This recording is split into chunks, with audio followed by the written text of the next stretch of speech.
Et si je compare avec nos voisins, avec l'Allemagne par exemple, nous avons un gros écart de ce qu'on appelle le taux d'emploi, c'est-à-dire la proportion de la population adulte qui a effectivement un travail. Cet écart rapporté à l'Allemagne, c'est à peu près 3 millions d'emplois qui nous manquent et qui sont concentrés sur les jeunes d'un côté et les seniors de l'autre. Et quand je parlais d'additionner les solutions, le « et » plutôt que le « ou ». C'est pour les jeunes l'apprentissage, pour les seniors une réforme des retraites dont tout le monde sait qu'elle est indispensable, mais il faudra que les entreprises fassent une meilleure place aux seniors.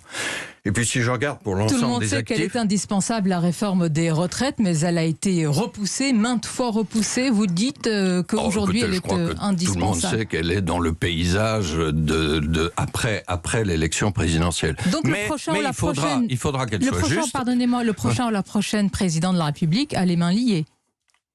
Je crois que personne n'a les mains liées dans le débat démocratique. Avec une dette stratosphérique et des réformes à faire. Il faut l'éclairer par un certain nombre de faits et par le fait que nous avons des choix possibles. Il y a différentes façons de faire la réforme des retraites. Encore une fois, elle doit être juste.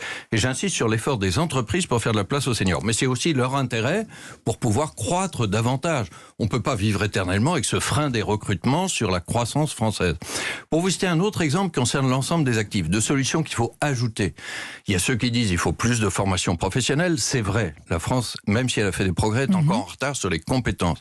Et puis il y a ceux qui disent, dans certains secteurs, il faut des augmentations de salaire. C'est vrai aussi, là où il y a un manque d'attractivité. Vous êtes dans le en même temps, quoi. Je suis en tout cas dans le « et » plutôt que le « ou ».